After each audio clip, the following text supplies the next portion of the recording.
Assalamualaikum warahmatullahi wabarakatuh. Today we are going to do a presentation based on infographic on consumer credit and retirement planning to our dear Madam Siti MAZIAH Binti Abdul Rahman, our lecturer. Up there you see? Yes. And our group member consists of 5 people including myself, Raja AMNAN bin Raja AZLAN, Nur Anis AYUNI binti SAIDEIN, Muhammad Hasrul Hakim bin ADNAN, FARAH NURZAHIRAH binti ZAMRI, and lastly SHARIFAH Nur AINI, SAFIAH binti Syed Muhammad ZAKI. Hi, we meet again. Welcome to my section. Are we going to be explained about consumer credit? For my first point is summary of consumer credit.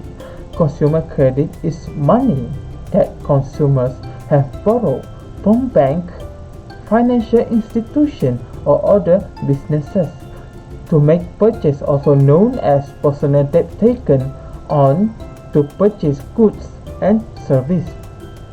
The example of consumer credit include credit cards, student loans, mortgage and auto loans.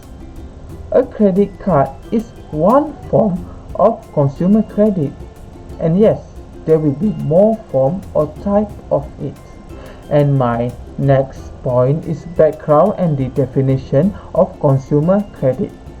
Consumer credit is a system that allows people to borrow money or take on debt and pay it back later over time. Consumers who have credit and buy product and asset without having to pay cash at the time of the purchase or at that time. Consumer credit is a way for consumers who buy things and get a head start on the money they need to pay for them. One of the source of consumer credit is commercial bank, loan shark, savings and loan association, credit union, consumer finance companies and others. That's all from me. Hi and Assalamualaikum. My name is Muhammad Hasrul Hakim bin ADNAN, and today I am going to talk about the types of consumer credit. There are many types of consumer credit such as credit and loans. What is credit? Credit means the amount we borrowed within shorter repayment period. Let's get more details about it. The first type and common credit we have is credit card. Credit card is one of the important parts of households, business and also global economy. It allows a person to purchase goods and services on credit. Besides, credit card also convenient and secure from all of the payment, but it also has a limited amount of purchases. The next type of credit is charge card. Charge card is the amount that must be fully paid every month. The card holders are allowed to make a full payment within 10 to 12 days after the billing date. The third type of credit we have is retail charge card. Retail charge card primarily facility is to encourage consumer to purchase goods and services from certain stores only. In this case, discounts are normally offered to encourage customers to apply for and use their cards. For instance, AYUNI card, Visa, MasterCard and others. The last type of credit we have is overdraft. Overdraft allows consumer to spend more over the limit of purchases. To get this card, the current account holder must get the approval from the bank in order to able to overdraw from his or her account. Besides the credit, loans also one of the type of consumer credit. Loans come with the larger amount with longer repayment period of time. There are 3 types of loan that can be issued by consumer. The first is personal loan. This type of loans is affordable because it provides monthly installment. The issuer also can get fast loan approval and up to 7 years repayment tenure. The amount that can be borrowed is up to 5,000 ringgit to 100,000 ringgit Malaysia. Mostly, people take personal loan for personal use such as house renovation, paying debts, weddings, vacation and others. Then, people also make a car loan. This loan taken to purchase new car or used car. In this case, borrower has possession of the goods, but the ownership of the car still belongs to the bank. The borrower can be the owner of the car once they had fully paid the loan amount. Last but not least, loan also be made for educational purpose. Educational loan is the sum of money to finance post-secondary educational related. It covers such as cost of tuition, books and stationeries, living expenses during studies, education fees and others. Assalamualaikum to our beloved lecturer. My name is AYUNI Binti Muhammad SAIDEIN. So I will talk about the advantages of consumer credit. Firstly is for emergency preparedness. A revolving line of credit comes in handy if you face unexpected expenses like a broken down car or appliance. Second is convenience, which is there is no need to carry around large amount of cash when you shopping. Next is flexibility. Rather than saving for years to cover the cost of each purchase in full, you can choose payment plans that give access to product and services immediately. Consumer also can avoid putting expenses that could grow more costly over time, such as home repairs. Lastly, the consumer rewards. Many credit card companies and retailers offer special discount packs and reward for purchasing large items on credit. It also includes cashback offer and frequent flyer miles. Hi, me again. Now, I am going to talk about the disadvantages of consumer credit. First, it will cost you because there are interest in every credit we take. Secondly, it provides the tendency to overspending by consumer. Users may struggle in their debt repayment. If they fail to pay the credit of the loan, they may lose their credibility. Consumer credit also have its own risk, especially in credit card fraud. How to avoid the fraud of credit card? So let's get details about it. Lenders must always review the card name when they first receive their card or when they are destroying their old card.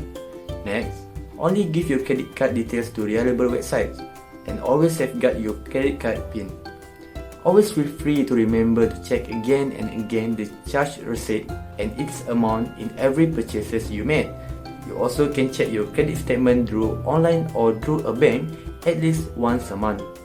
And make a police report if there are unknown transactions happens in your credit card. If users lost their cards, immediately report to the bank to freeze the credit card.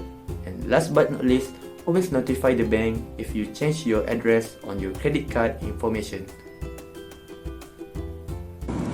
Back to me again. So next I will explain on the example consumer credit. Firstly is installment credit versus revolving credit. Installment credit is a fixed amount of credit made available to you to use once, typically for a specific purchase like a home or a vehicle. Usually, the repayment periods and monthly payment are fixed for the life of the loan, but your monthly payment could vary if your loan has a variable rate. For revolving credit, it provides a set amount of credit that you can borrow from repeatedly as long as you stick on the terms. For the second example, secured versus unsecured credit. Secured credit requires you to provide an asset or asset as collateral to get the loan.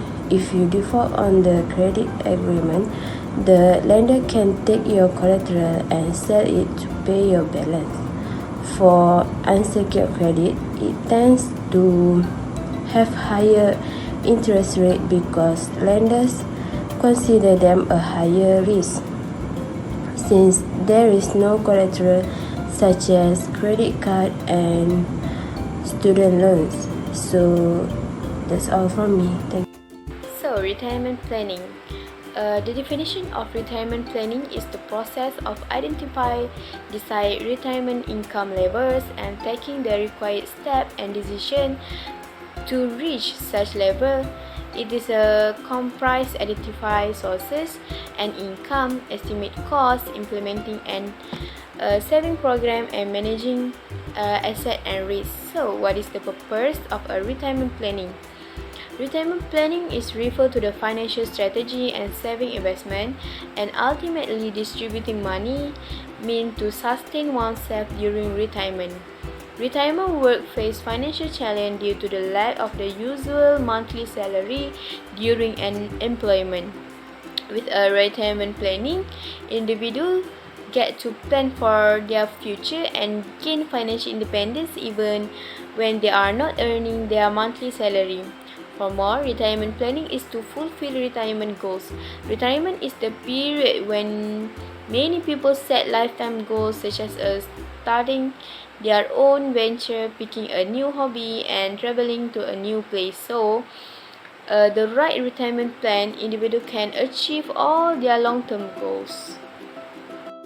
Next, importance of retirement planning is consider our long-term objective, financial resources and age while deciding on a retirement plan, so they can live comfortable standard of living during retirement. Second, retirement planning also can help in fighting inflation. When it's come to the retirement planning, inflation is an essential component to take into account. People who are getting close to the retirement age have responsibility to plan for a rising cost since they will not have access to their regularly pay for much longer. The price of goods and service will increase day by day, so the individual who have a plan for their retirement have the opportunity to invest their money in advance and see it increase, mitigating the negative impact in inflation. Other than that, retirement planning also can ensure that financial independence. A successful retirement plan ensure that retired individuals will not be financially dependent on others after retirement.